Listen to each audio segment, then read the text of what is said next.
Isang gabi ng pagmamahal ang naging simula ng aking pagkawasak. Habang tangan ko ang regalong para sa aming anibersaryo, narinig ko ang halakhakan ng aking asawa kasama ang aking matalik na kaibigan. Mas mabuti pang mawala na si Rachel. Malamig niyang bulong. Sa isang iglap, ninakaw nila ang aking tiwala, yaman at dangal. Ako si Rachel at kinailangan kong mamatay upang muling mabuhay para sa hustisya. Handa ka na bang masaksihan ang pagbabalik ng babaeng inakala nilang tuluyan ng nawasak? Sino ang mag-aakalang ang isang hamak na kargador ang magpapabagsak sa kanila? Huwag kang mainip, Elena ko. Kaunting tiis na lang at magiging atin na ang lahat ng pag-aari ng mga Solimar. Sa totoo lang, diring-diri na akong hawakan ng babaeng yon. Kung hindi lang dahil sa perang kailangan natin, hinding-hindi ko pagtitiyagaan ang isang boring at mahinang tulad ni Rachel. Ang boses na yon, ang boses ni Javier na dati, ay tila musika sa pandinig ni Rachel, ay naging isang matalas na patalim na humiwa sa katahimikan ng gabi. Nakatayo si Rachel sa labas ng kanilang silid. Ang mga kamay ay nanginginig, habang hawak ang isang maliit na kahon ng relos, isang regalo para sa kanilang ika-10 anibersaryo na pinag-ipunan niya ng mahabang panahon. Sa loob ng silid, narinig niya ang maharot na tawa ni Elena, ang kanyang matalik na kaibigan, ang babaeng itinuring niyang kapatid sa loob ng maraming taon. Tila tumigil ang pag-inog ng mundo para kay Rachel. Ang init ng pagmamahal na baon niya sa kanyang pag-uwi ay biglang napalitan ng isang nanunuot na lamig na tila tumagos hanggang sa kanyang mga buto. Doon sa kabila ng pinto, ang dalawang tao na pinagkatiwalaan niya ng kanyang buhay at dangal ay kasalukuyang nagluluto ng kanyang kamatayan habang pinagsasaluhan ang isang pag-ibig na ninakaw mula sa kanya. Siguraduhin mo lang, Javier, sagot ni Elena sa isang himig na puno ng panunuya. Dahil pagod na akong maging anino lang sa buhay niyo. Gusto ko, kapag wala na si Rachel, ako na ang magiging reyna ng Solimar Hotels. At huwag mong kakalimutan ang gamot na ibinibigay mo sa kanya. Kailangang magmukha siyang baliw sa harap ng Board of Directors. Sa bawat salitang lumalabas sa bibig ng mga ito, tila may isang malaking kamay na pumipiga sa puso ni Rachel. Ang kanyang lalamunan ay nanunuyo at ang bawat hininga ay nagiging isang parusa. Hindi siya makasigaw, walang boses na lumalabas sa kanyang mga labi na nanginginig sa matinding pait. Dahan-dahang lumuwag ang pagkakahawak niya sa kahon ng regalo. Ang mamahaling relos ay bumagsak sa makapal na alpombra ng pasilyo, hindi lumikha ng anumang ingay, ngunit tila isang malakas na pagsabog sa loob ng kanyang kamalayan. Ang kanyang paningin ay nagsimulang lumabo dahil sa mga luhang pilit niyang pinipigilan. Ang mga tuhod niya ay nanghina, tila nawalan ng lakas na dalhin ang bigat ng kanyang pagkatao. Napasandal siya sa malamig na pader, ang kanyang mga daliri ay mariing bumaon sa sariling palad hanggang sa maramdaman niya ang hapdi, ngunit wala itong binatbat sa hapdi na kasalukuyang sumusunog sa kanyang kaluluwa. Ang bawat alaala ng kanilang masasayang sandali ni Javier, ang kanilang kasal, ang mga pangako sa ilalim ng buwan, ang bawat halik na akala niya ay totoo, ay isa-isang naglalaho at napapalitan ng mga imahe ng pagtataksil. Paano naging ganito kadilim ang taong itinuring niyang liwanag? Paano nakuha ni Javier na saktan siya ng ganito kalupit habang suot pa nito ang sing-sing na sumisimbolo sa kanilang sumpaan? Ang kanyang puso, na dati ay puno ng pag-asa, ay tila isang basong kristal na itinapon sa semento. Nagkapira-piraso, naging alikabok, at wala ng paraan upang mabuo pang muli. Dahan-dahan, sa gitna ng kanyang pagkawasak, isang mapait na tanong ang paulit-ulit na umalingaw-ngaw sa kanyang isipan. Tila isang sumpa na ayaw siyang tantanan. Saan pa ako lulugar sa mundong ito kung ang bahay na itinuring kong kanlungan ay siya palang magiging sarili kong libingan? Ano pa ang halaga ng aking pangalan kung ang lahat ng ito ay nakatali sa isang lalaking ang tanging hangad ay ang aking pagkagunaw. Tumakas si Rachel mula sa bahay na yon nang hindi lumilikha ng anumang ingay. Bitbit ang isang pusong mas mabigat pa sa mga hakbang na kailangang gawin ng kanyang nanghihinang mga binti. Sa labas, ang langit ay tila nakikiramay sa kanyang pighati. Ang malakas na buhos ng ulan ay naging isang malamig na tabing na bumalot sa kanyang bawat paghinga at ang bawat patak nito sa kanyang mukha ay humahalo sa mga luhang hindi na niya kayang pigilan pa. Habang nagmamaneho siya palayo, ang mga kalsada ay naging isang malabong guhit ng mga ilaw at dilim. Ang kanyang mga kamay sa manibela ay nanginginig, hindi dahil sa lamig, kundi dahil sa puot na unti-unting pumapalit sa kanyang kawalang pag-asa. Sa kanyang isipan, paulit-ulit na naglalaro ang boses ni Javier at ang mapang-uyam na tawa ni Elena. Ang bawat alaala ng kanilang pagsasama ay tila isang lason na kumakalat sa kanyang sistema. Ginagawa siyang manhid sa anumang panganib na nasa harap niya. Isang nakakasilaw na liwanag mula sa kasalubong na sasakyan ang biglang bumulag sa kanya. Isang nakakangilong tunog ng pagpihit ng bakal at ang marahas na pagbaliktad ng mundo, ang huling bagay na kanyang natandaan bago tuluyang lamunin ng kadiliman ang kanyang malay. Ang malakas na paghampas ng kanyang sasakyan sa malalim na bangin ay hindi na niya narinig. Tanging ang katahimikan ng kamatayan ang tila yumakap sa kanya sa mga sandaling iyon. Ngunit hindi pa yon ang kanyang wakas. Nagising si Rachel sa isang maliit at madilim na silid na amoy tuyong damo at kandila. Ang bawat bahagi ng kanyang katawan ay tila binibiyak sa sakit at ang kanyang paningin ay unti-unti pa lamang naglilinaw. Isang matandang babae na may mga kamay na kasing aspalto ng kalsada, ngunit may haplos na kasing lambot ng bulak, ang dahan-dahang naglalagay ng basang bimpo sa kanyang noo. "Gising ka na pala, Irog." Ang mahinang tinig ni Nanay Susing ang bumasag sa katahimikan. "Huwag kang piliting bumangon. Milagro na, nabuhay ka pa sa banggang iyon." Sa mga sumunod na araw, habang inaalagaan siya ng matanda sa abang kubo nito sa gilid ng bundok, nalaman ni Rachel ang balitang kumakalat sa lungsod. Idineklara na siya ni Javier na patay. Isang madamdaming burol ang idinaos para sa kanya, kung saan ang kanyang asawa ay nagmukhang isang sawing bayani sa harap ng mga kamera, habang lihim namang ipinagdiriwang ang pag-agaw sa kanyang kayamanan. Ang sakit na nararamdaman ni Rachel ay naging isang matigas na determinasyon. Tumingin siya sa lumang salamin na may lamat sa dingding ng kubo. Ang magandang mukha ng heredera ng Solimar Hotels ay wala na. Pinalitan ito ng isang mukhang puno ng galos, maputla, at may mga matang wala ng bakas ng takot. Kinuha ni Rachel ang isang kalawanging gunting, isang malalim na hininga ang kanyang pinakawalan bago niya dahan-dahang pinutol ang kanyang mahaba at malasotlang buhok. Ang bawat hibla na nalalaglag sa sahig ay tila isang bahagi ng kanyang lumang pagkatao na tuluyan na niyang ibinabaon.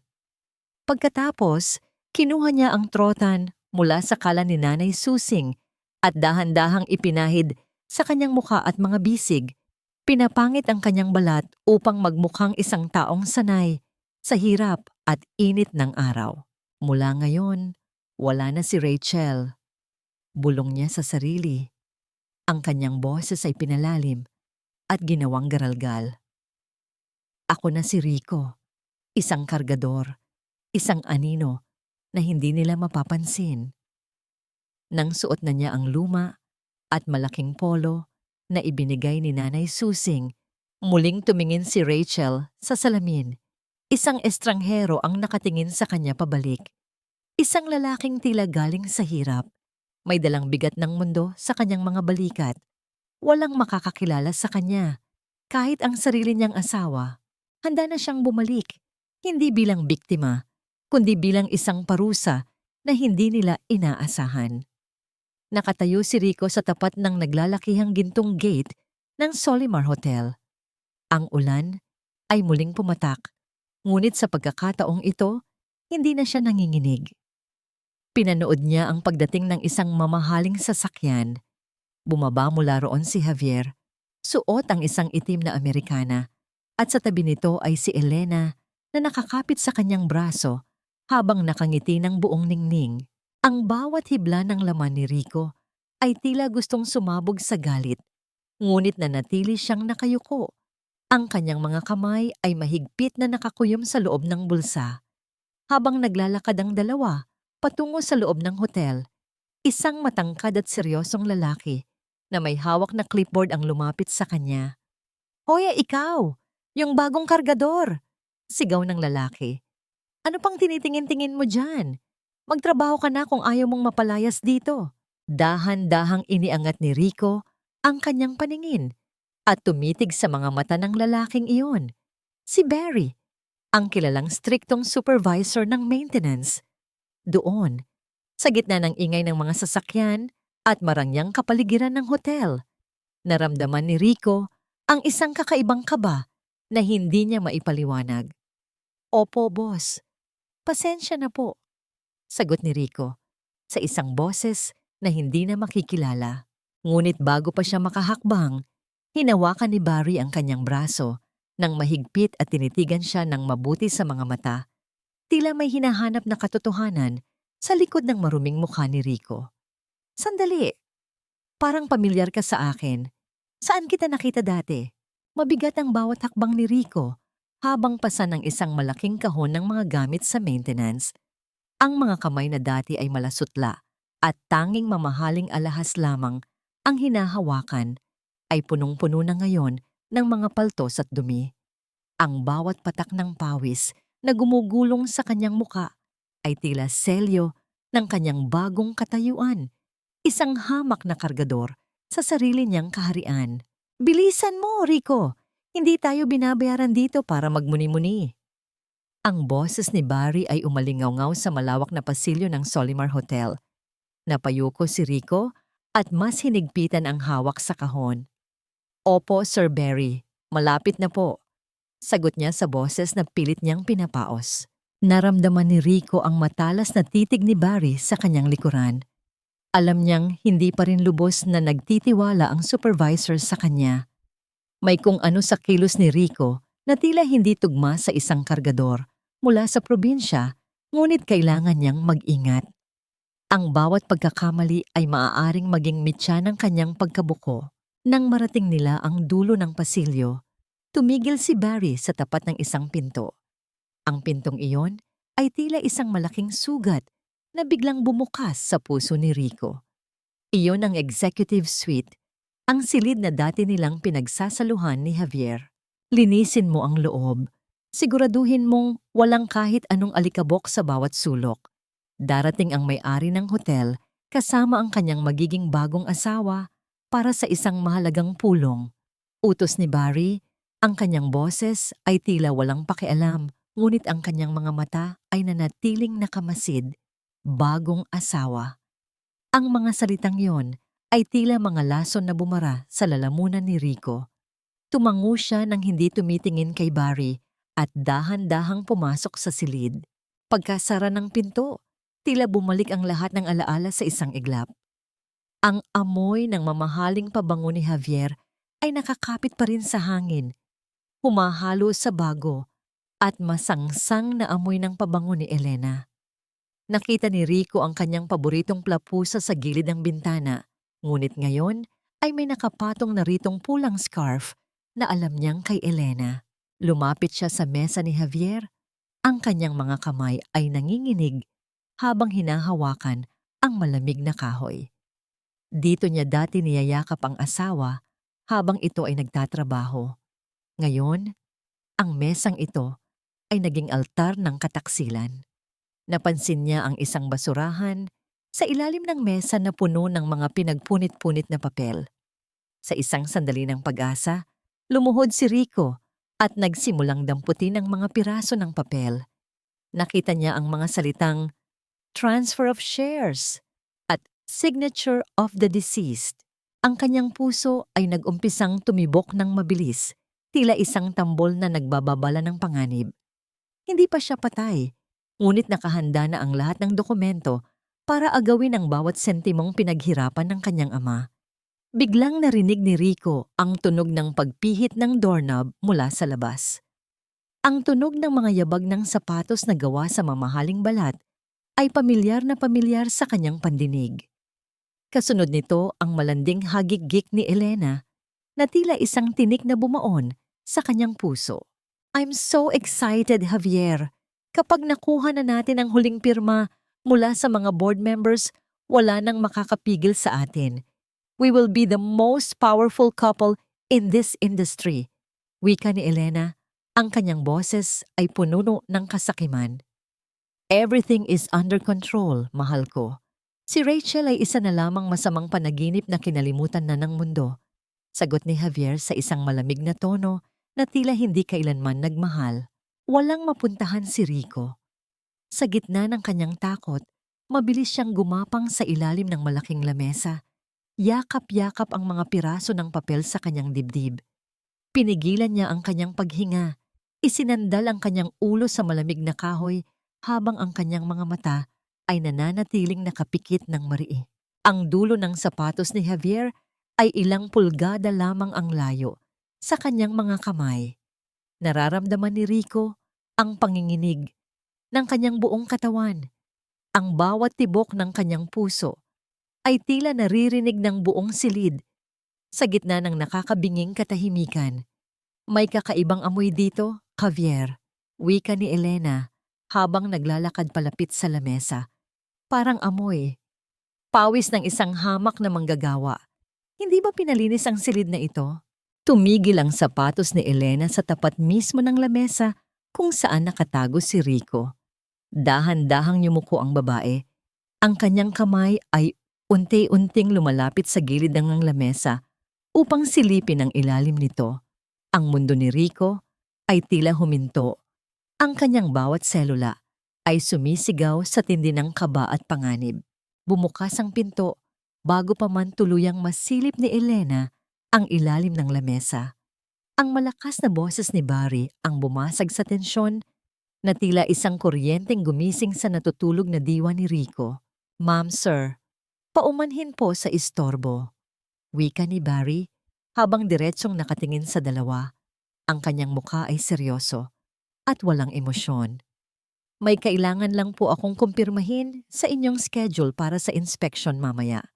At Rico, lumabas ka na riyan at tapusin mo na ang paglilinis sa kabilang kwarto. Nanigas si Rico sa kanyang kinalalagyan. Alam ni Barry na naroon siya.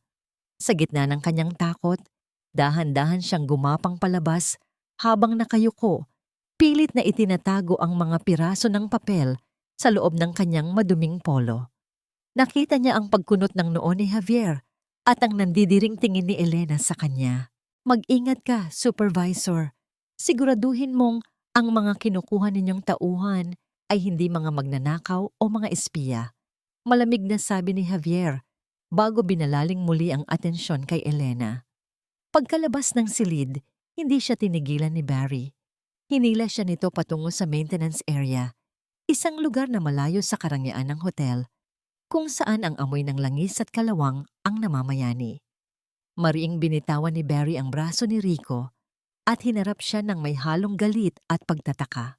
Ano sa tingin mo ang ginagawa mo, Rico? Hindi tayo rito naglalaro ng tagu-taguan. Kung gusto mong manatili sa trabahong ito, matuto kang sumunod sa utos.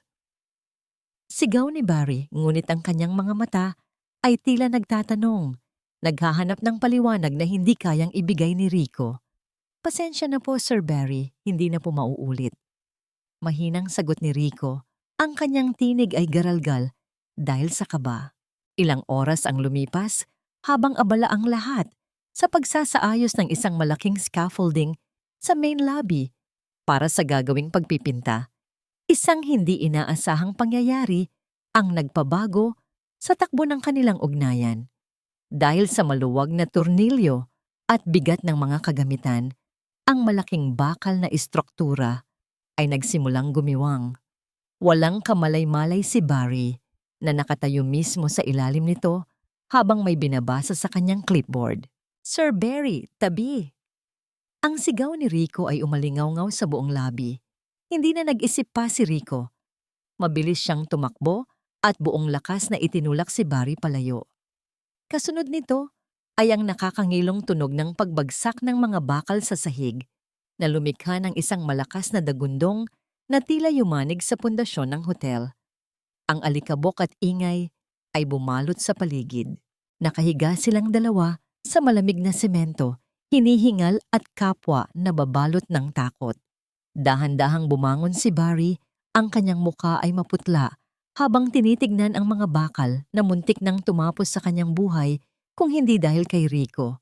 Lumingon siya sa kargador na kasalukuyang iniinda ang sakit sa kanyang balikat dahil sa pagkakaumpog. Bakit mo ginawa yon? Mahinang tanong ni Barry. Ang kanyang boses ay wala na ang dating bagsik. Maari kang nasaktan ng malubha. Hindi ko po kayang makita na may masaktan, sir, sagot ni Rico habang pilit na tumatayo. Kahit sino naman po ay gagawin ang ginawa ko. Nang magtakip silim, matapos ang nakakapagod na araw, nakita ni Rico si Barry na nakaupo sa isang lumang bangko sa likod ng hotel, malayo sa mga mata ng ibang empleyado. May hawak itong 2 balot ng mainit na siopaw. Tahimik na lumapit si Rico at naupo sa tabi nito. Ang distansya sa pagitan nila ay tila hindi na kasing layo ng dati. Kainin mo ito. Alam kong hindi ka pa nagtatanghalian dahil sa dami ng pinagawa ko sa'yo. Wika ni Barry habang iniabot ang isa sa mga siopaw. Ang usok mula sa mainit na pagkain ay sumasayaw sa malamig na hangin ng gabi. Dahan-dahang kumagat si Rico. Ang simpleng pagkain na yon ay tila pinakamasarap na putahing natikman niya sa buong buhay niya bilang Rachel. Doon, sa ilalim ng madilim na langit, nagsimulang magsalita si Barry tungkol sa kanyang sarili. Isang bagay na hindi niya ginagawa sa ibang tao. May kapatid akong babae, si Maya. Siya na lang ang natitira sa akin. Simula ni Barry, ang kanyang mga mata ay nakatingin sa malayo. Kailangan kong tiisin ang lahat ng hirap dito, pati ang pangiinsulto ng mga taong nasa itaas, para lang makapagtapos siya. Ang pangarap niya ang tanging nagpapanatili sa akin na tumayo araw-araw. Naramdaman ni Rico ang isang kirot sa kanyang puso. Ang lalaking ito, na akala niya ay isang bato, ay mayroon din palang malalim na sugat at mabigat na pasanin. Ang kanilang mga mundo, kahit magkaiba, ay pinagbuklod ng parehong pakikibaka para sa mga taong mahal nila. Napakaswerte po ng kapatid niyo sa inyo, sir, mahinang sabi ni Rico. Tumitig si Barry kay Rico, isang titig na puno ng pagkilala at isang uri ng respeto na hindi kailanman naramdaman ni Rachel noong siya pa ang may-ari ng hotel. Huwag mo na akong tawaging sir kapag tayo lang dalawa. Barry na lang. Utang ko sa'yo ang buhay ko, Rico. Habang naglalakad pabalik sa kanilang tinutuluyan, isang kaisipan ang naiwan sa isip ni Rico. Sa likod ng bawat marangyang pader ng hotel na ito, may mga kwento ng pagsasakripisyo na hindi kailanman nakarating sa kanyang pandinig noong siya ay nasa itaas pa. Ngunit ang kapayapaang yon ay panandalian lamang. Nang makarating si Rico sa kanyang maliit na locker, nakita niyang nakabukas ito ng bahagya. Ang kanyang puso ay tila tumigil sa pagtibok nang mapansin niyang nawawala ang mga piraso ng papel na nakuha niya mula sa kwarto ni Javier. Sa halip, isang maliit at maduming sulat ang nakalagay doon. Alam ko kung sino ka talaga. Walang kwenta. Kahit sa simpleng pagisilbi, hindi ka maaasahan. Ang matalas na boses ni Doña Isabel ay tila isang hagupit ng latigo na bumasag sa katahimikan ng Grand Lobby. Isang malakas na sampal ang dumapo sa pisngi ni Rico, sapat na upang bumaling ang kanyang mukha at magningas ang hapdi sa kanyang balat. Hindi ang sakit ng palad ang nagpadugo sa kanyang puso, kundi ang katotohanang ang babaeng ito, ang biyenan, na dati ay niyayakap siya at tinatawag siyang anak. Ang siyang naglalapat ng ganitong uri ng paghahamak sa kanya ngayon. Nakatayo si Doña Isabel sa gitna ng lobby, suot ang kanyang mamahaling terno at mga alahas na kumikinang sa ilalim ng mga chandelier. Sa paanan nito, isang baso ng tubig ang tumapon, nabasag ang kristal, at nabasa ang sapatos na gawa sa balat ng buhaya. Sa tabi ng matandang babae, nakatayo si Javier, walang kibo, habang malamig na nakatingin sa nagaganap. Do you have any idea how much these shoes cost? Muling bulyaw ni Doña Isabel, ang kanyang mga mata ay nanlilisik sa galit. Mas mahal pa ito sa kabuuan ng buhay mo, kargador. Look at you. So dirty, so pathetic. Bakit ba tayo nagpapasok ng mga taong grasa rito sa Solimar? Nanginginig ang mga kamay ni Rico habang nanatiling nakayuko. Ang kanyang pisngi ay nagsisimulang mamaga at ang bawat salitang lumalabas sa bibig ng Donya ay tila mga pako na ibinabaon sa kanyang dangal. Nais niyang sumigaw, nais niyang tumayo, at sabihing siya ang tunay na nagmamay-ari ng bawat hibla ng alpombra na tinatapakan nito, ngunit ang katotohanan kailangan niyang mabuhay para sa kanyang paghihiganti ang nagpigil sa kanya. Pasensya na po, senyora. Hindi ko po sinasadya. Mahinang sagot ni Rico. Ang kanyang boses ay garalgal dahil sa kaba at pait. Don't just apologize. Get down on your knees and clean it. Utos ni Doña Isabel. Ang kanyang daliri ay nakaturo sa basa at maduming sementobi. Linisin mo ang dumi mo gamit ang mga kamay mo. Now, isang mabigat na katahimikan ang bumalot sa labi. Ang mga empleyado ay nanatiling nakayuko, takot na madamay sa poot ng matandang Solimar. Sa isang sulok, nakatayo si Barry. Ang kanyang mga kamao ay nakakuyom ng mahigpit sa loob ng kanyang bulsa. Ang kanyang mga panga ay nanginginig sa matinding pagtitimpi. Nais niyang lumapit, nais niyang hilahin si Rico palayo sa kahihiyang yon. Ngunit alam niyang isang maling galaw lang ay mawawalan siya ng trabaho. Ang tanging paraan upang mapag-aral ang kanyang kapatid. Dahan-dahan, sa harap ng lahat, lumuhod si Rico. Ang lamig ng semento ay tumagos sa kanyang mga tuhod. Gamit ang kanyang sariling panyo, sinimulan niyang punasan ang sapatos ni Doña Isabel. Habang ginagawa ito, nakita niya ang sapatos ni Javier na nasa tapat din niya. Ang lalaking sumumpa sa harap ng altar, na poprotektahan siya, ay nakatayo lamang doon, hinahayaang yurakan ng kanyang ina ang pagkatao ng isang hamak na manggagawa. Look at that, Javier! Pang-uuyam ni Doña Isabel habang nakatingin kay Rico na nasa kanyang paanan. Ganyan dapat ang trato sa mga taong hindi alam ang kanilang lugar. They are like rats. They only understand power. Matapos ang mahabang sandali ng pagpapahiya, naglakad palayo ang mag-ina. Ang tunog ng kanilang mga sapatos ay tila mga hakbang ng tagumpay sa ibabaw ng nadurog na puso ni Rico. Naiwan si Rico na nakaluhod pa rin. Ang kanyang mga luha ay pumatak sa basang semento. Mabilis niyang pinunasan ito upang walang makakita. Nang dumaan ang gabi, habang nag-iisa si Rico sa gilid ng gusali, isang anino ang lumapit sa kanya. Hindi nagsalita si Barry-Ari, ngunit dahan-dahan itong naupo sa kanyang tabi. Inilabas ng supervisor ang isang maliit na Tupperware na may lamang gamot at bulak. Hayaan mong gamutin ko yan, mahinang sabi ni Barry.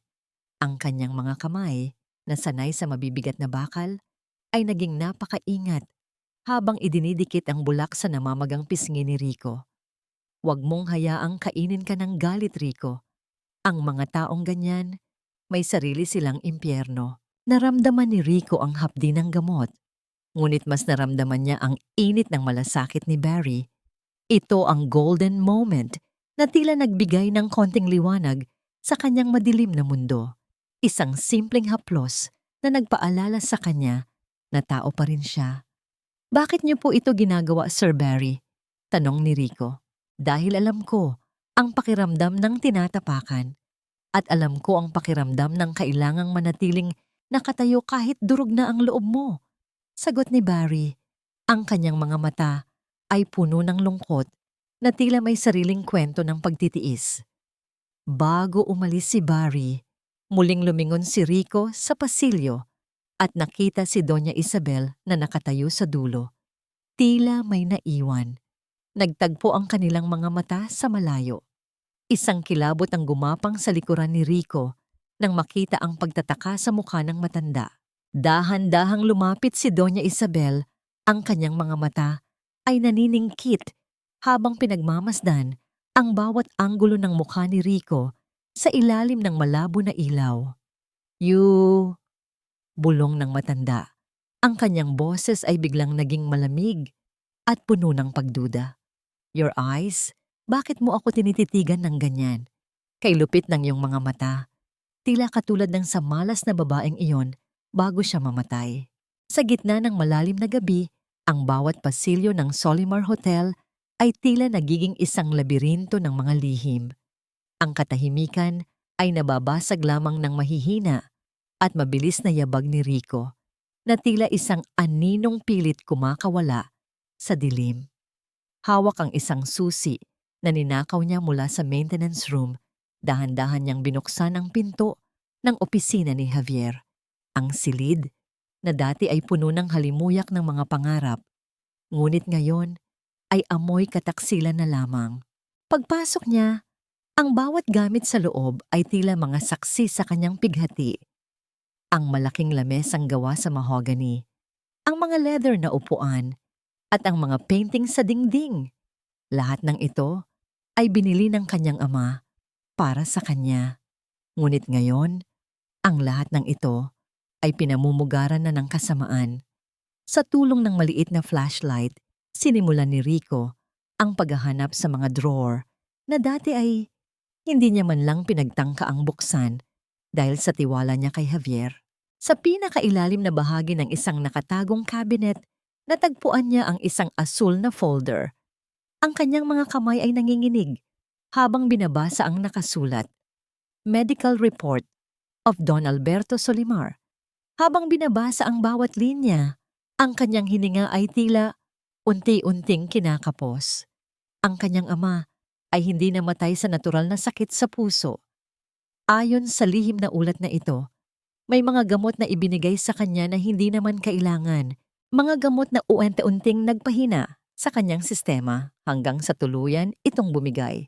Ang galit na nananalaytay sa mga ugat ni Rico ay tila isang apoy na gustong sumabog. "Pinatay niyo siya," bulong niya sa sarili. Ang kanyang boses ay puno ng pait na humahalo sa mga luhang pumatak sa dokumento. Bago pa man siya makapaghanap ng iba pang ebidensya, napansin ng kanyang mga mata ang isang bagay sa loob ng basurahan sa tabi ng lamesa. Isang basag na frame ng larawan. Dahan-dahan niya itong dinampot. Iyon ang huling litrato nilang mag-ama bago ito pumanaw. Ang mukha ng kanyang ama ay nakangiti. Tila nagpapaalala sa kanya ng mga panahong ligtas pa siya sa ilalim ng kalinga nito. Hinaplos ni Rico ang basag na salamin. Sa ibabaw ng mukha ng kanyang ama, ang kanyang mga daliri ay nagasgas, ngunit hindi niya ito inalintana. Ito ang kanyang golden moment, ang muling pagkonekta sa kanyang nakaraan sa gitna ng isang lugar na pilit siyang kinakalimutan. Biglang narinig ni Rico ang tunog ng pagpihit ng doorknob. Ang mga boses ni na Javier at Elena ay papalapit na sa silid. Sa isang iglap, mabilis siyang nagtago sa loob ng malaking closet kung saan nakasabit ang mga extra na coat ni Javier. Ang bawat tibok ng kanyang puso ay tila isang tambol na nagbababala sa kanyang kinaroroonan. "Hindi ako papayag na 30% lang ang mapupunta sa akin, Javier." Ang boses ni Elena ay puno ng asidong tumatagos sa pinto ng closet. "Ako ang gumawa ng paraan para mawala ang ama ni Rachel nang hindi tayo pinaghihinalaan. I deserve half of Solimar." "Huwag kang gahaman, Elena," malamig na sagot ni Javier. "Kailangan pa nating bayaran ng doktor at ang mga taong naglinis ng bakas natin. Kapag nailipat na ang lahat ng shares ni Rachel sa pangalan ko, makukuha mo rin ang gusto mo. Konting tiis na lang. Mamatay din sa limot ang pangalan ng asawa ko." Ang bawat salita ay tila mga punyal na ibinabaon sa likod ni Rico. Nakasilip siya sa pagitan ng mga pinto ng closet. Nakita niya si Javier na may hawak na baso ng alak, habang si Elena ay nakayakap dito nang may mapang-uyam na ngiti. Ang pagtataksil ng dalawang taong pinakamahalaga sa kanya ay mas masakit pa sa anumang pinsalang pisikal na natamo niya. Nang sa wakas ay lumabas na ang dalawa sa silid, pagkaraan ng tila isang walang katapusang sandali, dahan-dahang lumabas si Rico mula sa kanyang pinagtataguan. Ang kanyang katawan ay naniniigas sa galit at bighati. Bitbit ang asul na folder at ang basag na larawan ng kanyang ama. Naglakad siya patungo sa pinto. Ngunit bago pa man niya mahawakan ang hawakan ng pinto, isang malakas na kamay ang biglang humawak sa kanyang balikat mula sa likuran. Isang matalim na liwanag mula sa isang flashlight ang tumama sa kanyang mukha. Rico, ano ang ginagawa mo rito sa oras na ito? Ang boses ay seryoso, malalim at puno ng awtoridad. Napalingon si Rico at nanlaki ang kanyang mga mata. Nakatayo sa kanyang harap si Barry, ang supervisor na nagsimula ng maging malapit sa kanya. Ngunit ngayon ay may hawak na matinding pagdududa sa kanyang mga mata. Nanginig ang buong kalamnan ni Rico, habang ang liwanag ng flashlight ni Barry ay tila humuhukay sa kanyang kaluluwa. Ang asul na folder at ang basag na larawan ng kanyang ama ay mahigpit niyang nayakap sa kanyang dibdib. Tila ito ang huling salbabida sa isang lumulubog na barko. Rico, sumagot ka. Bakit ka narito? At ano ang hawak mo? Ang boses ni Barry ay mababa, ngunit may talim na hindi kayang baliwalain. Hindi nakapagsalita si Rico. Ang kanyang lalamunan ay tila binara ng libu-libong tinik. Kasabay nito, naramdaman niya ang isang matinding hilo na tila nagpaikot sa kanyang paligid. Ang init na kanina pa, nagniningas sa kanyang loob, ay biglang sumabog. Dahilan upang manghina ang kanyang mga tuhod. Bago pa man siya makagawa ng dahilan, ang folder at ang larawan ay nalaglag sa sahig, at ang kanyang paningin ay tuluyang nilamon ng dilim.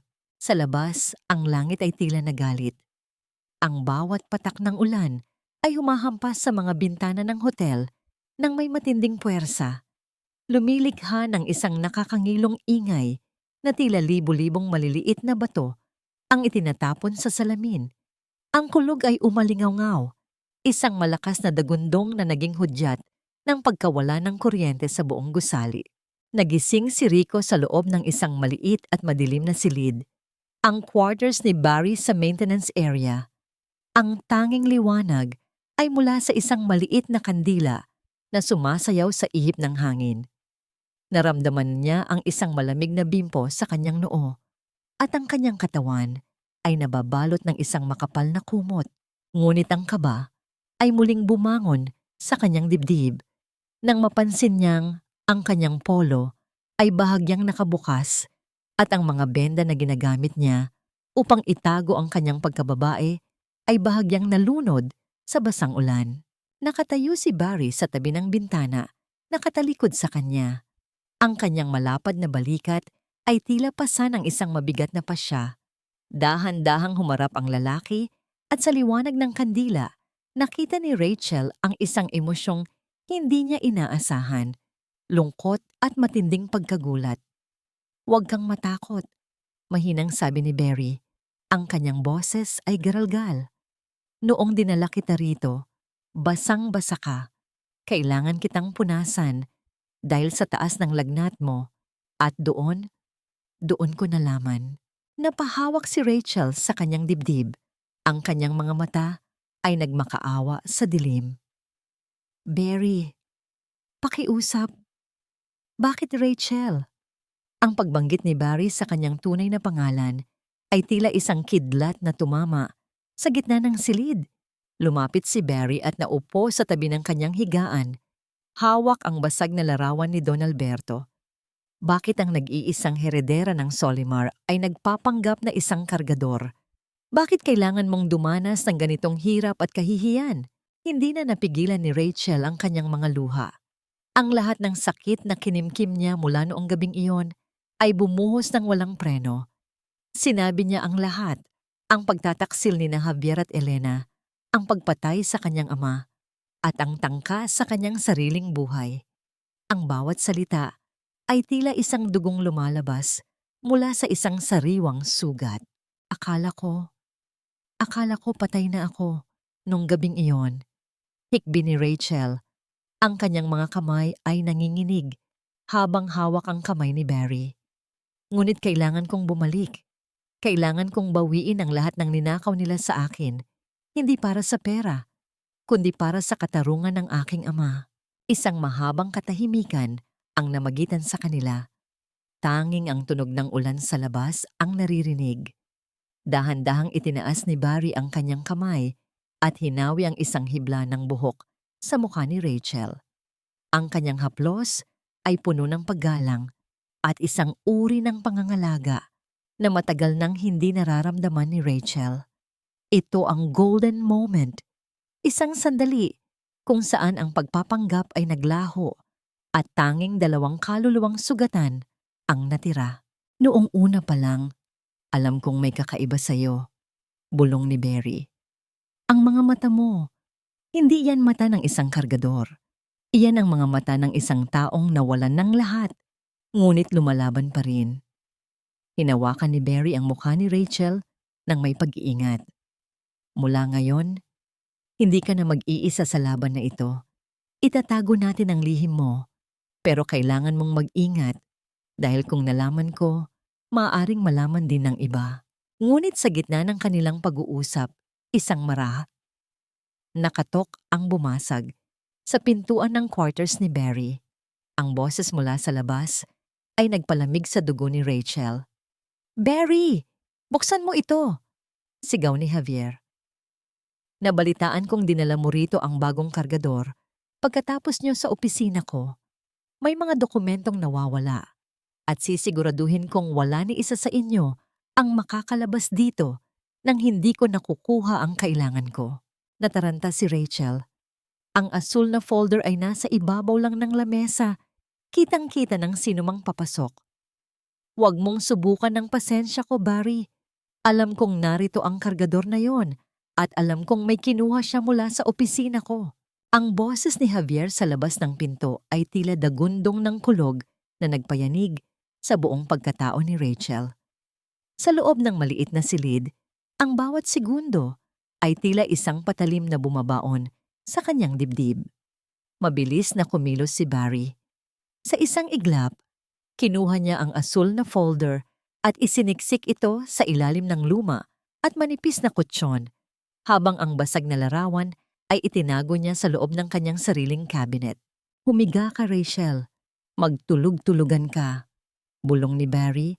Ang kanyang boses ay kalmado ngunit bakas ang panganib. Dahan-dahang binuksan ni Barry ang pinto. Pumasok si Javier na tila isang bagyong handang manira. Ang kanyang mamahaling sapatos ay humahakbang sa maruming sahig ng maintenance quarters nang may matinding pandidiri. Iginala niya ang kanyang paningin sa bawat sulok ng silid hanggang sa huminto ang kanyang mga mata sa nakahigang si Rico. Ang babaeng akala niya ay matagal nang nabaon sa limot. "Mataas ang lagnat niya, sir. Nawalan siya ng malay sa tapat ng opisina niyo kaya dinala ko rito." Paliwanag ni Barry. Ang kanyang tindig ay matuwid at hindi nagpapakita ng anumang takot. Lumapit si Javier sa higaan. Amoy alak ito at amoy kapangyarihan. Isang kombinasyong nagpabaligtad sa sikmura ni Rachel. Ramdam ni Rachel ang init ng titig ni Javier sa kanyang likuran. Sa mga sandaling iyon, tila naririnig niya ang bawat tibok ng kanyang sariling puso na sumisigaw sa tindi ng kaba. Isang maling galaw, isang maling hininga, at ang lahat ay magtatapos sa isang madugong trahedya. Siguraduhin mo lang, Barry, dahil kapag napatunayan kong may kinalaman ang kargador na ito sa mga nawawalang papeles, hindi lang siya ang mananagot. Isasama kita sa impyernong pupuntahan niya. Banta ni Javier bago marahas na lumabas at isara ang pinto. Nang muling bumalik ang katahimikan, tanging ang tunog ng ulan na tumatama sa bubong na yero ang maririnig. Dahan-dahang bumangon si Rachel, ang kanyang mukha ay maputla at ang kanyang mga mata ay puno ng takot. Ngunit sa halip na lumayo, lumapit si Barry at naupo sa tabi niya. Kinuha nito ang isang maliit na mangkok ng mainit na sopas na kanina pa nakahanda. Kumain ka muna. Kailangan mong magpalakas para sa susunod nating hakbang. Malumanay na sabi ni Barry. Bakit mo ito ginagawa, Barry? Maaari kang mawalan ng trabaho. Maaari kang mapahamak dahil sa akin. Tanong ni Rachel habang tinatanggap ang pagkain. Tumingin si Barry sa malayo. Ang kanyang mga mata ay tila naglalakbay sa isang madilim na nakaraan. Hindi lang ikaw ang biktima ni Javier, Rachel. Ang pamilya ko. Ang itinatayong negosyo ng tatay ko noon. Sinira niya dahil lang sa inggit. Namatay ang tatay ko sa sama ng loob nang walang nakuhang hustisya. Matagal na akong naghihintay ng pagkakataon na mapabagsak siya at ikaw. Ikaw ang sagot sa mga dalangin ko. Naramdaman ni Rachel ang isang mainit na bugso ng emosyon. Ang kanilang ugnayan ay hindi na lamang tungkol sa pagtatago. Ito ay naging isang alyansang binuo ng parehong luha at pait. Sa gitna ng dilim at hirap, nakahanap sila ng sandigan sa isa't isa. Ito ang golden moment, kung saan ang isang simpleng karga ng sopas at ang pag-aayos ni Barry sa kumot ni Rachel ay nagparamdam sa kanya na sa kabila ng lahat ng dumi at pangungutya, may isa pa ring tao na nakakakita sa kanyang tunay na halaga. Hahanapin natin ang dating abogado ng tatay mo, si Attorney Mendoza. Alam kong nagtatago siya, pero siya lang ang makakatulong sa atin para gawing legal ang lahat ng ebidensyang ito. Wika ni Barry habang hinahawakan ang kamay ni Rachel upang bigyan ito ng lakas. Ang init ng kamay ni Barry ay tila isang mitya ng bagong pag-asa sa puso ni Rachel. Ngunit ang kanilang sandali ng katahimikan ay panandalian lamang. Sa kabilang dako ng hotel, sa loob ng isang madilim na sasakyan, nakatingin si Elena sa bintana ng quarters ni Barry. Hawak niya ang kanyang cellphone at ang kanyang mga mata ay naniningkit sa selos at hinala. Nakita niya ang bawat galaw, ang bawat pag-aalaga ni Barry kay Rico. May mali sa kargador na yon. Bulong ni Elena sa sarili. Ang kanyang mga kuko ay mariing bumaon sa kanyang palad. At sisiguraduhin kong bukas na bukas din, malalaman ko kung anong itinatago ninyong dalawa. Nasaan ang kwintas ko? Sigurado akong nandito lang yon sa mesa ko bago pumasok ang maruming kargador na, yan, ang boses ni Elena ay tila isang matalim na sirena na bumasag sa katahimikan ng buong lobby ng Solimar Hotel. Nakatayo siya sa gitna ng silid. Ang kanyang mukha ay mapula sa kunwaring galit, habang ang mga mata niya ay nakatitig nang may mali siya kay Rico. Sa paligid, ang mga empleyado ay nagsimulang magbulungan. Ang kanilang mga tingin ay tila mga palasong tumitimo sa balat ni Rachel. Lumapit si Javier. Ang kanyang mga panga ay nakakuyom. Anong nangyayari dito, Elena? Anong kwintas ang nawawala? Ang diamond necklace na regalo mo sa akin, Javier. Yung suot ko kagabi. Sigaw ni Elena. Ang kanyang mga daliri ay nakaturo ng marahas kay Rico. Nakita ko siyang pumasok sa suite natin kaninang umaga para magdala ng mga bagong tuwalya. Simula noon, hindi ko na makita ang alahas ko. Naramdaman ni Rachel ang paglamig ng kanyang mga kamay. Alam niyang ito ay isang bitag. Ang kanyang puso ay tila isang ibon na pilit kumakawala sa kanyang dibdib. Sa gilid ng kanyang paningin, nakita niya si Barry na naglalakad palapit. Ang kanyang mukha ay seryoso at bakas ang pag-aalala. Ihalughog niyo ang bawat sulok ng maintenance locker. Utos ni Javier, ang kanyang boses ay puno ng awtoridad na tila walang bahid ng pagdududa. At ikaw, kargador, kung napatunayan kong nagnanakaw ka sa pamamahay ko, sisiguraduhin kong hindi ka lang sa kulungan pupulutin. Hinila ng mga security guard si Rico patungo sa locker room. Sa harap ng lahat ng empleyado, marahas na binuksan ang kanyang maliit at kalawanging locker. Itinapon ang kanyang ilang pirasong damit, ang kanyang tsinelas, at ang kanyang maliit na bag ng mga kagamitan.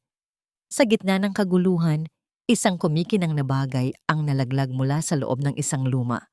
at butas na medyas. Ang tunog ng pagtama ng gintong kadena sa semento ay tila isang hatol ng kamatayan para kay Rachel. Isang kolektibong paghinga ng pagkagulat ang narinig mula sa mga nakasaksi. Doon, sa gitna ng dumi, ay ang mamahaling kwintas na brilyante ni Elena. Magnanakaw. Sinasabi ko na nga ba, hindi mapagkakatiwalaan ang mga taong kalyo ang kamay. Halinghing ni Elena, ang kanyang mukha ay puno ng matagumpay na ngiti habang nakatingin sa naguguluhang si Rico. Lalapit na sana si Javier upang saktan si Rico nang biglang humarang si Barry. Tumayo ang supervisor sa pagitan ni Rico at nang galit na si Javier, ang kanyang malapad na balikat ay naging isang pader ng proteksyon. "Sir, sandali lang po," mahinang sabi ni Barry. Ngunit ang kanyang boses ay may bigat na hindi matatawaran. Hindi magagawa ni Rico ang magnakaw. Ako ang kasama niya buong umaga. Baka may naglagay lang niyan sa locker niya upang siraan siya. At sino ka para sumagot sa akin, Barry? Nakakalimutan mo na ba kung sino ang nagpapakain sa'yo? Bulyaw ni Javier. Ang kanyang mga mata ay nanlilisik sa galit dahil sa pagharang ng supervisor. "Alam ko po ang posisyon ko, sir. Pero bilang supervisor niya, responsibilidad ko ang katotohanan," sagot ni Barry. Tumingin siya kay Rachel, isang mabilis na sulyap na puno ng pangako at sakripisyo. Ito ang kanyang golden moment, isang tahimik na pag-amin na handa siyang itaya ang lahat para sa babaeng ito. "Kung kailangan niyo ng mananagot, ako ang mananagot. Ako ang nag-utos sa kanya na pumasok sa kwarto niyo. Kung may nawawala man, kasalanan ko yon dahil hindi ko siya nabantayan ng maayos." Isang nakakabinging katahimikan ang namayani. Alam ng lahat na ang pag-amin ni Barry ay nangangahulugan ng pagtatapos ng kanyang karera sa Solimar. Si Rachel ay napatitig sa likod ni Barry. Ang kanyang mga luha ay nagsimulang pumatak. Hindi niya akalain na ang isang taong kakakilala pa lamang niya ay handang mawalan ng lahat para protektahan ang kanyang lihim. "Mabuti," malamig na sabi ni Javier, "dahil ikaw ang nagako, Barry. Ikaw ang mananagot. Pack your things. You are fired. At ikaw, kargador. Huwag na huwag ko nang makikita ang pagmumukha mo sa harap ko.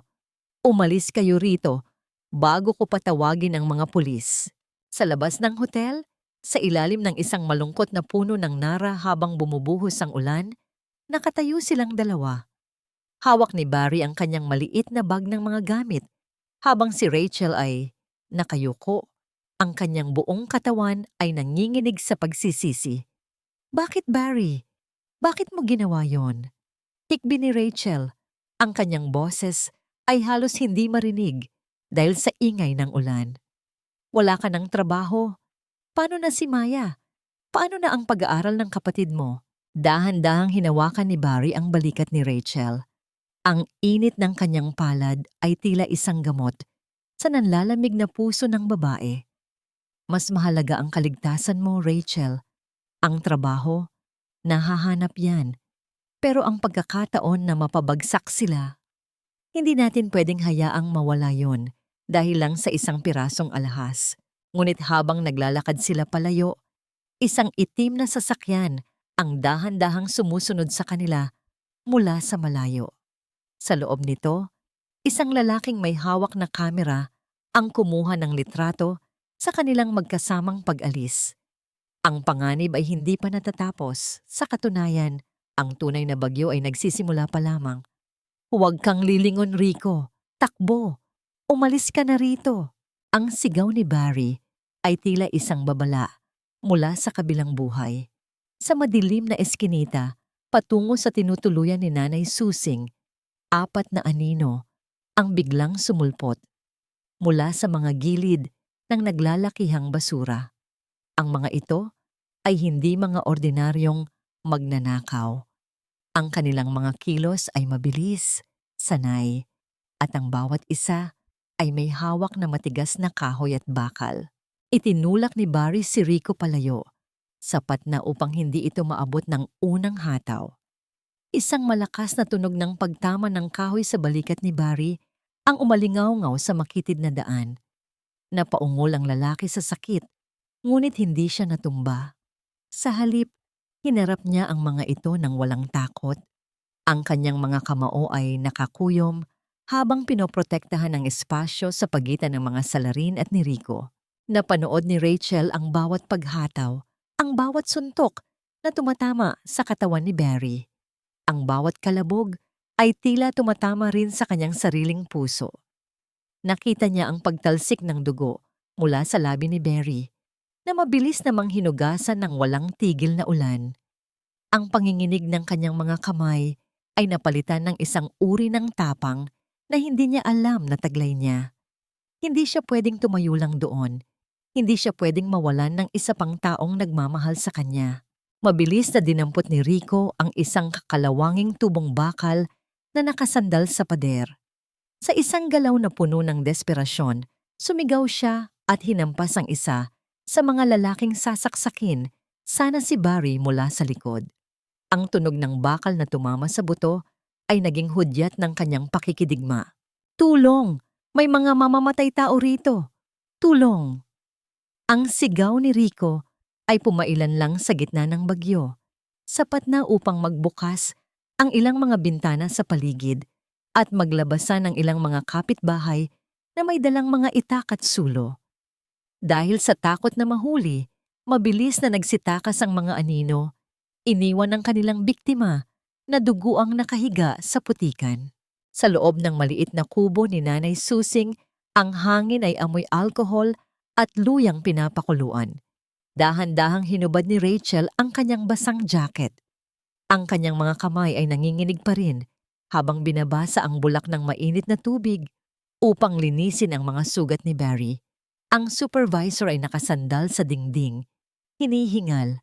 Ang kanyang mga mata ay bahagyang nakapikit sa tindi ng hapdi.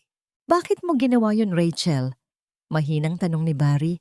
Ang kanyang boses ay garalgal at puno ng pagod. Maari kang napatay. Sabi ko sa'yo, takbo. At hayaan kang mamatay para sa akin? Pagkatapos mong isakripisyo ang trabaho mo? Ang bot ng boses ni Rachel ay napalitan ng hikbi. Huwag mo nang uulitin yun, Barry. Hindi ko kakayanin kung mawawala ka rin. Dahan-dahang idinampi ni Rachel ang bulak sa malalim na sugat sa noo ni Barry. Ang lapit ng kanilang mga muka ay nagbigay daan upang maramdaman nila ang init ng hininga ng isa't isa. Sa gitna ng sakit at amoy ng dugo, may isang kakaibang pakiramdam na nagsimulang mamuo. Isang koneksyon na mas malalim pa sa pagkakaibigan. Isang pangakong hindi kailangan ng mga salita. Ito ang kanilang golden moment. Sa ilalim ng malabong ilaw ng gasera, hinawakan ni Barry ang nanginginig na kamay ni Rachel. Inilapit niya ang kanyang mukha. At sa isang sandaling tila huminto ang mundo, idinikit niya ang kanyang noo sa noo ng babae. Wala silang sinasabi, ngunit ang bawat tibok ng kanilang puso ay nagsasabing ligtas sila hanggat magkasama sila. Rachel, bulong ni Barry, pangako ko sa'yo, hanggat may hininga ako, hindi ka na muling masasaktan. Dahan-dahang itinaas ni Rachel ang kanyang paningin. Sa mga mata ni Barry, nakita niya ang isang tahanang hindi kailanman na ibigay ni Javier.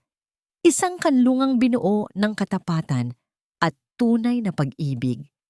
Sa isang iglap ng damdamin, dahan-dahang nagtagpo ang kanilang mga labi. Isang halik na puno ng pait ng nakaraan, ngunit may tamis ng pag-asa sa hinaharap. Hindi ito isang halik ng pagnanasa, kundi isang halik ng dalawang kaluluwang nahanap ang isa't isa sa gitna ng pagkagunaw ng mundo. Ngunit sa labas ng kubo, sa gitna ng madilim na kakahuyan, ang isang lalaking may hawak na kamera ay muling kumuha ng litrato. Ang flash ng kamera ay tila isang kidlat na sandaling tumama sa mga puno. Kinabukasan, sa loob ng marangyang opisina ni Javier, ang mga litratong yon ay nakalapag sa ibabaw ng kanyang lamesa. Nakita niya ang kargador na si Rico na humahalik kay Barry at ang nakabukas na bahagi ng polo ni Rico na nagpapakita ng isang balat na masyadong maputi at makinis para sa isang lalaki. Dahan-dahang nanliit ang mga mata ni Javier at ang isang mapait na ngiti ay gumuhit sa kanyang mga labi. Hindi ka pa pala patay, Rachel, at tila nakahanap ka pa ng bagong kalaro sa putikan. Isang katanungan ang naiwan sa hangin, tila isang sumpa na naghihintay ng biktima. Ano ang mas masakit na paraan upang patayin ang isang taong muling nabuhay? Ang kitli ng kanyang buhay? O ang wasakin ang huling piraso ng kaligayahan na akala niya ay nahanap na niya? Ngayong gabi, hindi lamang natin ipinagdiriwang ang tagumpay ng Solimar Hotels. Ngayong gabi, formal ko ring ipakikilala ang babaeng magiging katuwang ko sa pagpapatakbo ng imperyong ito, ang aking magiging asawa, si Elena. Ang tinig ni Javier mula sa balita sa telebisyon ay tila isang malamig na hangin na dumaan sa maliit na silid ni Attorney Mendoza. Nakatitig si Rachel sa screen. Ang kanyang mga mata ay naniningkit habang pinagmamasdan ang masayang mukha ng kanyang asawa at ng babaeng itinuring niyang kapatid. Sa tabi niya, nakaupo si Barry. Ang kanyang kamay ay nakapatong sa balikat ni Rachel upang bigyan siya ng lakas. Ang bawat salita ni Javier ay tila isang mariing paalala na sa loob ng mundong iyon, matagal na siyang itinuring na patay. Hawak ni Rachel ang isang maliit na USB drive sa kanyang nanginginig na kamay. Sa loob nito ay ang lahat ng katotohanan, ang mga palsipikadong dokumento, ang mga lihim na usapan, at ang ebidensya ng unti-unting paglason sa kanyang ama. Ito ang kanyang sandata, ang huling bala na magtatapos sa kasinungalingang binuo ni Javier at Elena. Handa ka na ba, Rachel? Mahinang tanong ni Attorney Mendoza, ang matandang abogado na tapat na naglingkod sa kanyang ama. Sa sandaling lumabas ka sa gabing iyon, wala nang balikan. Itataya natin ang lahat. Matagal na akong handa, attorney. Sagot ni Rachel. Ang kanyang boses ay hindi na ang garalgal na boses ni Rico, kundi ang boses ng isang reynang handang bawiin ang kanyang trono. Gusto kong makita nila ang multong binuo nila mismo sa sarili nilang mga kamay. Lumipas ang mga oras ng paghahanda sa loob ng isang maliit na kwarto sa likod ng opisina ng abogado. Tinulungan ni Barry si Rachel na tanggalin ang mga dumi at balat kayo sa kanyang katawan. Habang binubura ni Rachel ang trotan sa kanyang mukha at mga bisig, tila isa-isang natatanggal ang mga saplot ng kahihiyan na dinala niya bilang kargador. Isang maganda at mamahaling itim na gown ang nakalatag sa kama. Isang gown na binili ni Barry gamit ang lahat ng kanyang huling naipon mula sa kanyang mga dating racket. Dahan-dahang isinuot ni Rachel ang gown. Ang bawat haplos ng tela sa kanyang balat ay tila isang pagkilala sa kanyang tunay na pagkatao. Habang inaayos niya ang kanyang buhok, tila bumalik ang kinang sa kanyang mga mata, ang kinang ng isang Solimar na hindi kayang sirain ng anumang bagyo. Ito ang kanyang golden moment. Pumasok si Barry sa silid upang iabot ang kanyang sapatos. Napahinto ang lalaki, ang kanyang hininga ay tila naglaho habang pinagmamasdan ang babaeng nasa kanyang harap. Wala na ang kargador na si Rico. Ang nasa harap niya ay isang napakagandang babaeng punong-puno ng dangal at kapangyarihan. Dahan-dahang lumapit si Barry at kinuha ang kwintas na perlas na pag-aari ng ina ni Rachel. Ang tanging alahas na nailigtas ni Attorney Mendoza. May pag-iingat na isinuot ito ni Barry sa leeg ni Rachel. Ang kanyang mga daliri ay bahagyang dumampi sa mainit na balat ng babae, isang simpleng ugnayan na puno ng pangako at paggalang. "You look beautiful, Rachel," bulong ni Barry. Ang kanyang mga mata ay puno ng paghanga. "Hindi mo kailangang matakot. Nandito lang ako, sa likod mo, kahit anong mangyari." Ngumiti si Rachel, isang ngiting may halong pait at determinasyon. "Salamat, Barry, para sa ating lahat ito." Nang sumapit ang gabi ng Dahoy, ang Solimar Hotel ay nababalot ng naglalakihang mga ilaw at mga mamahaling sasakyan. Ang musika ay maririnig hanggang sa labas, puno ng tawanan at pagbati mula sa mga piling panauhin. Sa loob ng isang itim na limousine na malayo sa sulyap ng mga reporter, nakaupo si Rachel, hinihintay ang tamang sandali. Kasama niya si Barry na ngayon ay suot ang isang maayos na barong. Ang kanilang plano ay simple ngunit mapanganib. Gagamitin nila ang access ni Barry bilang dating maintenance supervisor upang makapasok sa control room ng audiovisual system ng hotel. Sa sandaling magsimula ang grand announcement ni Javier, papalitan nila ang video presentation ng mga ebidensyang hawak nila. Bumaba si Rachel sa sasakyan ng may mataas na noo. Ang bawat hakbang niya sa red carpet ay tila isang deklarasyon ng digmaan.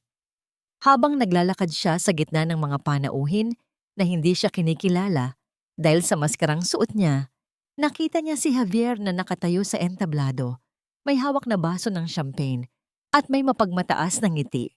And now, sigaw ng host, the most awaited moment of the night. Mr. Javier Solimar will make a special announcement that will change the future of this hotel.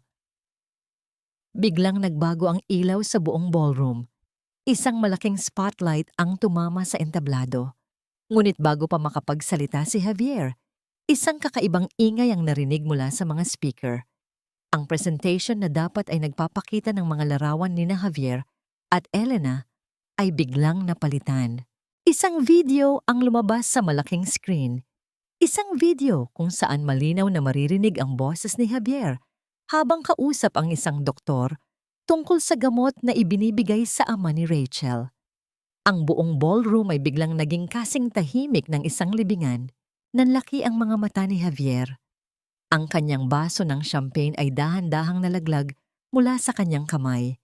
Lumikha ng isang basag na tunog na umalingaw-ngaw sa buong silid. Sa gitna ng kaguluhan at bulungan ng mga tao, dahan-dahang tinanggal ni Rachel ang kanyang maskara at naglakad patungo sa harap ng entablado. Ang bawat hakbang niya ay tila isang hatol na hindi maiiwasan. Surprise, Javier! Ang boses ni Rachel ay narinig ng lahat, malinaw at puno ng kapangyarihan. Hindi mo ba bibigyan ng mainit na pagtanggap ang asawa mong muling nabuhay? Paanong nangyari ito? Patay ka na. Nakita ko ang sasakyan mo sa ilalim ng bangin. Ang tinig ni Javier ay garalgal, basag, at puno ng matinding kilabot. Ang kanyang mukha na kanina ay punong-puno ng kayabangan ay biglang naging kasing putla ng isang bangkay. Sa gitna ng ballroom, ang bawat mata ng mga pinakamayayamang tao sa bansa ay nakatuon sa kanya, hindi na bilang isang matagumpay na negosyante, kundi bilang isang halimaw na nahubaran ng balat kayo. Dahan-dahang humakbang si Rachel paakyat sa entablado. Ang tunog ng kanyang sapatos sa sahig na gawa sa marmol ay tila isang hatol na umalingaw-ngaw sa bawat sulok ng silid. Ang bawat hakbang ay may dalang bigat ng lahat ng gabi ng pag-iyak, ng bawat sugat sa kanyang kamay noong siya ay si Rico, at ng bawat pait ng pagtataksil na tiniis niya. Akala mo lang ay nabaon mo na ako sa limot, Javier. Ang boses ni Rachel ay kalmado, ngunit may talim na, tila humihiwa sa hangin. Ngunit ang katotohanan ay hindi kailanman namamatay. Maaari mong agawin ang aking pangalan, ang aking yaman, at ang aking dangal, pero hindi mo kayang patayin ang hustisya. Sa gilid ng entablado, si Elena ay nanginginig sa takot. Ang kanyang marangyang gown ay tila naging isang mabigat na pasanin habang pilit siyang nagtatago sa likod ng mga bulaklak. Ngunit wala siyang takas. Ang malaking screen sa likuran nila ay patuloy na nagpapalabas ng mga dokumentong nagpapatunay ng kanilang mga lihim na transaksyon at ang pagmamanipula sa gamot ni Don Alberto. Magsinungaling ka pa, Javier! Sigaw ng isa sa mga board of directors mula sa madla. Paliwanag mo ito. Pinatay mo ba talaga ang biyenan mo? Hindi, kasinungalingan ang lahat ng ito. Sigaw ni Javier, ang kanyang mga mata ay nanlilisik habang pilit na humahanap ng malalabasan. Isang impostora ang babaeng yan. Rachel is dead. Security, ilabas ang babaeng yan. Ngunit walang security na gumalaw. Sa likuran ng control booth, nakatayo si Barry kasama ang mga tunay na awtoridad. Ang mga gwardiyang dati ay sumusunod kay Javier ay nanatiling nakatayo. Ang kanilang mga mukha ay puno ng pandidiri sa kanilang nakikita. Lumapit si Rachel kay Javier. Hanggang sa ilang pulgada na lamang ang layo nila sa isa't isa. Nakita niya ang butil ng pawis na gumugulong sa noo ng lalaki. Ang panginginig ng mga labi nito na dati ay puno ng matatamis na kasinungalingan. Ito ang kanyang golden moment. Ang sandaling hindi siya gumamit ng dahas, kundi ang purong lakas ng kanyang pagkatao upang paluhurin ang kaaway. Dahan-dahang hinawakan ni Rachel ang kamay ni Javier, ang kamay na may suot pa ring sing-sing na pag-aari ng kanyang ama. Sa isang mabilis at marahas na galaw, hinubad ni Rachel ang sing-sing mula sa daliri ni Javier. Hindi mo ito karapat-dapat isuot, bulong ni Rachel, sapat na upang marinig ng mga nasa harap. Ang bawat piraso ng Solimar ay muling babalik sa tunay na nagmamay-ari nito. At ikaw, Javier, ibabalik kita sa kung saan ka nanggaling, sa dumi at sa kawalan. Biglang sumabog ang bulungan sa loob ng ballroom nang pumasok ang mga operatiba ng kapulisan. Ang bawat klik ng posas ay tila isang musika sa pandinig ni Rachel. Nakita niya ang paghila kay Javier pababa ng entablado. Ang kanyang mukha ay puno ng kawalang pag-asa. Si Elena ay sumunod din, umiiyak at nagmamakaawa.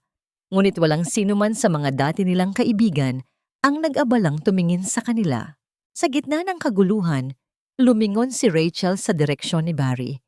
Nakatayo ang lalaki sa dilim, malayo sa mga ilaw ng entablado, ngunit ang kanyang mga mata ay nakatitig ng buong pagmamalaki kay Rachel. Isang tahimik na tango ang ibinigay ni Barry. Isang pagkilala na ang kanilang misyon ay natapos na. Nang mawala na ang mga kaaway, naiwan si Rachel sa gitna ng entablado. Ang katahimikan ay muling bumalot sa ballroom, isang uri ng katahimikang hindi na nakakasakal, kundi puno ng kalayaan. Ang bawat hininga ni Rachel ay tila isang pagpapakawala sa lahat ng bigat na kanyang dinala. Ngunit sa gitna ng kanyang tagumpay, isang tanong ang biglang sumagi sa kanyang isipan. Tila isang aninong ayaw lumisan. Tapos na ang laban para sa yaman at katarungan, ngunit paano naman ang laban para sa pusong muling natutong magmahal sa gitna ng putikan? Sa pag-alis ni Javier, isang itim na bag ang naiwan sa tabi ng upuan ni Doña Isabel. Isang maliit na pulang ilaw ang kumikislap mula rito, isang bagay na hindi napansin ng sino mang abala sa panonood ng pagbagsak ng mga Solimar. Ngayon, hawak ko na ang bawat susi ng bawat silid sa hotel na ito. Ngunit bakit tila mas nakakulong ako ngayon kaysa noong ako ay isang hamak na kargador lamang? Nakatayo si Rachel sa gitna ng kanyang malawak na opisina. Ang liwanag ng buwan ay tumatagos sa malalaking bintana at lumilikha ng mahahabang anino sa sahig na gawa sa mahogany.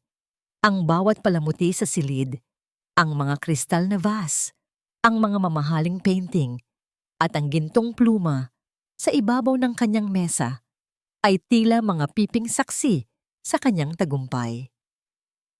Ngunit sa gitna ng lahat ng karangyaan ito, ang nararamdaman ni Rachel ay isang matinding kahungkagan na tila humihigop sa kanyang kaluluwa. Ang insidente sa ballroom kanina ay mabilis na nalutas. Ang itim na bag na may pulang ilaw ay patunayang isang desperate na tangka ni Doña Isabel na takuti ng mga tao. Isang pekeng bomba na layuning lumikha ng kaguluhan upang makatakas sila. Ngunit nabigo sila. Ngayon, ang mag-ina ay nasa likod na ng rehas, naghihintay ng kanilang paghuhukom. Ang hustisya ay nakamit na. Ang Solimar Hotels ay muling nasa ilalim ng kanyang pangalan. Ngunit ang katahimikan ng hotel ay mas masakit pa sa anumang sigaw ng galit. Tiningnan ni Rachel ang kanyang mga palad. Ang mga kalyo na nakuha niya bilang si Rico ay unti-unti nang naglalaho sa ilalim ng mga mamahaling cream at langis. Ngunit ang alaala ng hapdi ng bawat buhat ng kahon ay mananatiling nakaukit sa kanyang puso. Mas masaya pa siya noong ang tanging problema niya ay kung paano itatago ang kanyang mukha. Dahil noong mga panahong iyon, may isang taong tumitingin sa kanya ng may katapatan. Mabilis siyang naglakad patungo sa maintenance area. Ang kanyang sutlang gown ay humahampas sa kanyang mga binti habang tinatahak niya ang mga pasilyong hindi na kasing ningning ng lobby. Ang bawat empleyadong nadadaanan niya ay yumuyukod ng may matinding paggalang, ngunit wala sa kanila ang nagtatangkang tumingin sa kanyang mga mata. Hinahanap niya ang isang pamilyar na boses, ang isang seryosong mukha na dati ay nagpapakalma sa kanyang bawat kaba. Nang marating niya ang quarters ni Barry, naramdaman niya ang isang malamig na kaba. Ang pinto ay bahagyang nakabukas. Walang tunog ng radyo, walang amoy ng mainit na kape, at walang bakas ng buhay. Ang silid ay malinis. Tila hindi kailanman tinirhan ng isang lalaking nagngangalang Barry. Pumasok si Rachel. Ang kanyang mga mata ay naghahanap sa bawat sulok. Sa ibabaw ng maliit na lamesang gawa sa kahoy, kung saan sila dating nagsalo ng mainit na sopas, ay may nakalagay na isang maliit na piraso ng papel. Ang kanyang puso ay tila isang tambol na mabilis na tumitibok habang dahan-dahan niya itong binubuksan. Rachel, simula ng sulat. Ang sulat kamay ay magaspang ngunit may diin. Ipinagmamalaki kita. Nakamit mo na ang hustisyang matagal mo nang ipinaglalaban. Ngayong bumalik ka na sa trono mo, alam kong nasa mabuting kalagayan ka na. Ang isang kargador na tulad ko ay walang puwang sa mundo ng isang reyna. Hindi ko kayang makita kang muling mahirapan dahil sa pakikisalamuha sa mga taong tulad ko. Pinangako ko sa sarili ko na poprotektahan kita at ang proteksyong kailangan mo ngayon ay ang hayaan kang mamuhay sa mundong nararapat para sa'yo. Huwag mo akong hanapin. Sapat na sa akin na malaman na ligtas ka na. Nalaglag ang sulat mula sa nanginginig na kamay ni Rachel. Ang mga luha na pilit niyang pinipigilan sa harap ng mga board of directors ay tuluyang bumuhos, mainit at puno ng pait. Ito ang kanyang golden moment. Ang pagkakatanto na ang lahat ng yaman sa mundo ay walang halaga kung ang taong nagturo sa kanya kung paano muling mabuhay ay wala na sa kanyang tabi. Dinampot niya ang isang maliit na bagay na naiwan sa tabi ng sulat. Isang lumang panyo. Ang panyong ginamit niya noong siya ay si Rico upang punasan ang pawis ni Barry. Ito ay mura, luma, at kupas na. Ngunit para kay Rachel, ito ang pinakamahalagang alahas na hawak niya ngayon. Isinubsob niya ang kanyang mukha sa panyo. Sinusubukang amuyin ang huling bakas ng presensya ng lalaki. Lalabas na sana si Rachel sa quarters nang harangin siya ni Attorney Mendoza. Ang mukha ng matanda ay puno ng pag-aalala. Rachel, kailangan nating pag-usapan ang press conference bukas. Ang buong mundo ay naghihintay ng iyong pahayag, wika ng abogado. Ay benta ang hotel, attorney.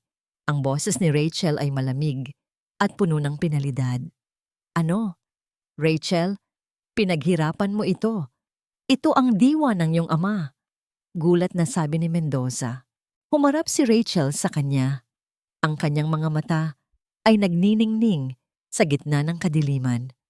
Ang diwa ng aking ama ay nasa katarungan. Hindi sa mga pader na ito na puno ng pagkukunwari. Ang hotel na ito ay naging libingan ng aking kaligayahan. Ayaw ko nang mabuhay bilang isang reyna sa loob ng isang ginintuang hawla. Bago pa man makasagot ang abogado, isang malakas na tunog ng sirena ang narinig mula sa labas ng hotel. Isang tawag ang dumating sa cellphone ni attorney. Mendoza. Matapos ang ilang sandali, namutla ang matanda at lumingon kay Rachel. Rachel, may isang malubhang aksidente sa kalsada palabas ng bayan. Isang lumang jeep ang nahulog sa bangin dahil sa madulas na daan.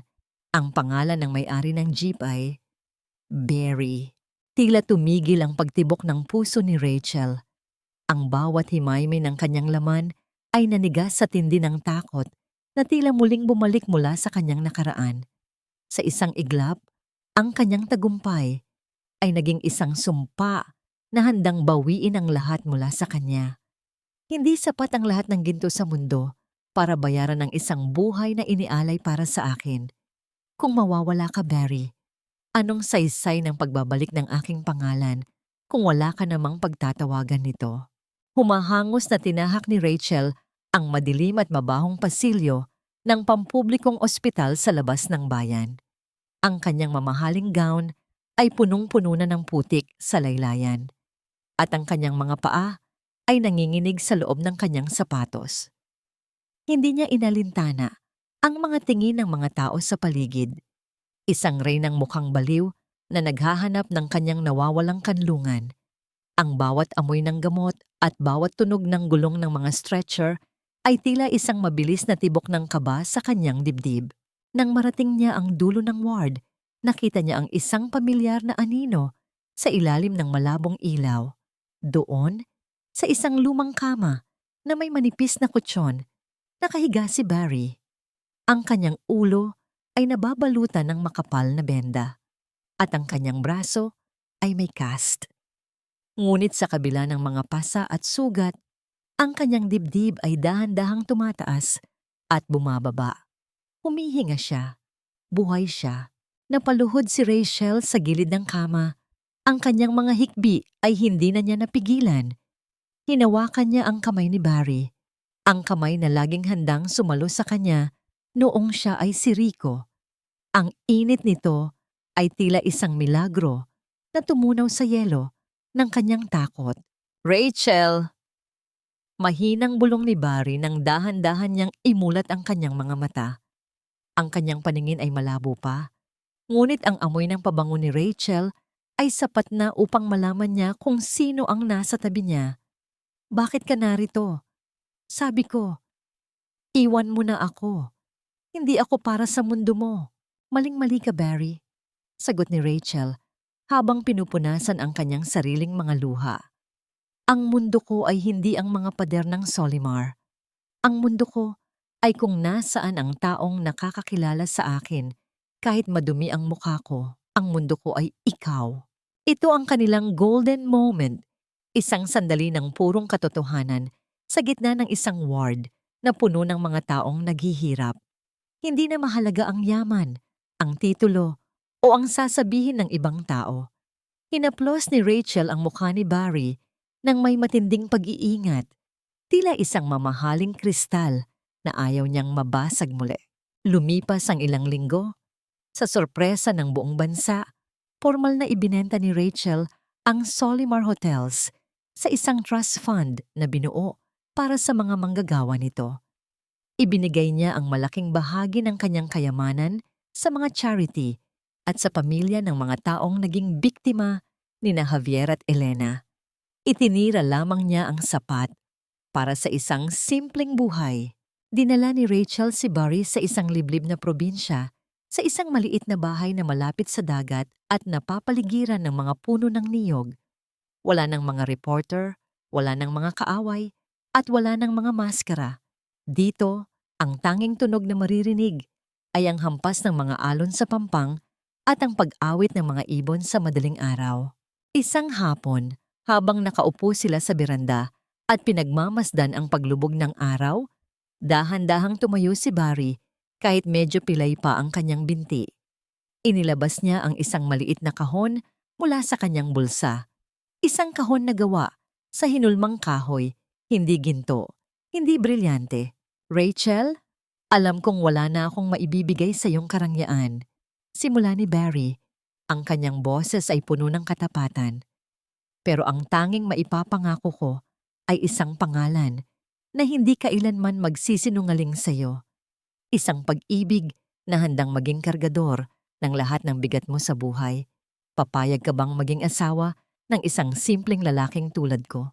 Sa loob ng kahon ay isang singsing na gawa sa pilak May nakaukit na isang maliit na bituin.